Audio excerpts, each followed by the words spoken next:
Brigadir J sudah di dalam kuburan, keluarganya menanggung beban ini secara berat. Sekarang masih mau diadili lagi, mau dituntut-tuntut lagi. Dan sekarang yang melakukan adalah Komnas HAM,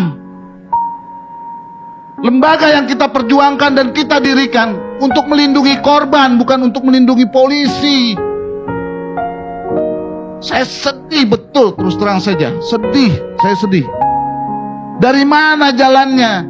Kan saya udah bilang dari awal ke Ketua Komnas HAM, you tidak pro justisia. Dan dia sendiri pada waktu yang lalu, kan Pak Kardit sendiri dengar, rekomendasi dia tidak pernah dilaksanakan oleh Kapolri, oleh polisi, terutama yang menyangkut kekerasan dan senjata. Sekarang dia kok tiba-tiba muncul seperti itu? Dari mana jalannya? Dari mana jalannya tiba-tiba dia mengatakan soal pelecehan seksual itu? Dari mana jalannya?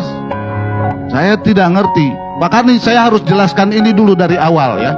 Karena bagi saya ini sangat menyakitkan sekali, apalagi keluarga Brigadir J.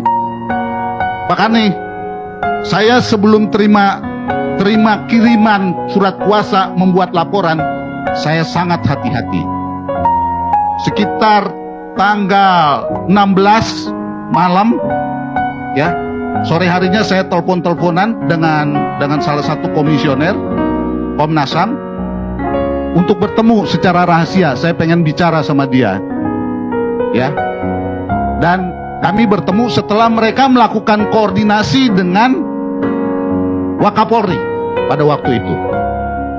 Saya bertemu, saya bilang saya baru masih sedang menunggu surat kuasa ini sampai.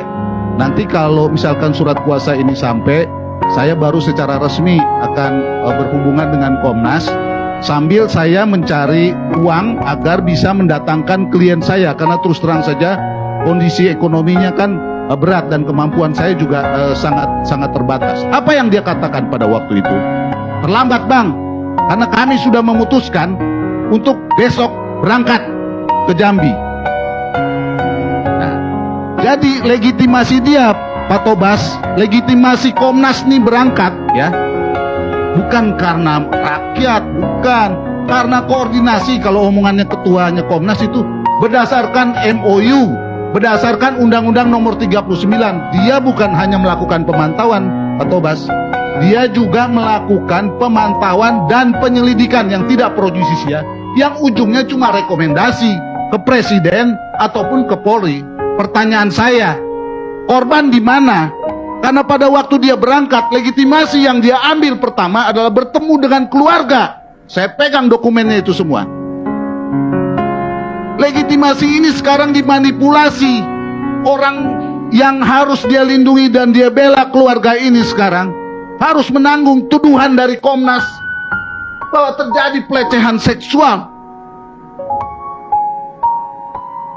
Komnas jadi begini. Saya berpuluh-puluh tahun bersama dengan mereka. Kasus-kasus pembunuhan, penculikan dan lainnya nggak begini, tapi kok sekarang jadi begini. Saya jadi berpikir, aduh, beginilah ternyata orang miskin. Kalau orang kaya, dia kan kaya putri, ya kan? Rekonstruksi, jalan lenggak-lenggok, dia nggak ditahan, ya kan? Dipamerkan berkali-kali, ya.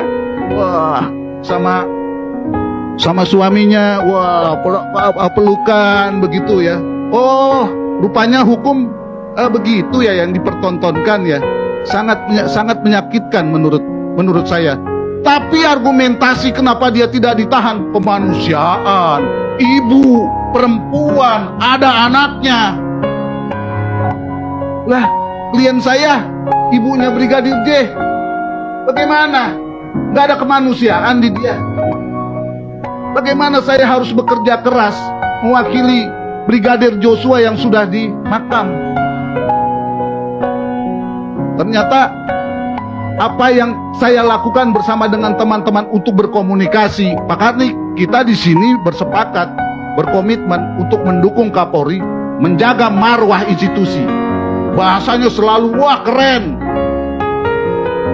transparan, akuntabel. Surat sudah kami majukan, komunikasi kami lakukan, tapi begitu mau pelaksanaan rekonstruksi, kami diusir, Pak Karni. Ini transparansi, ini akuntabel. Yang kayak begini ini dipertontonkan.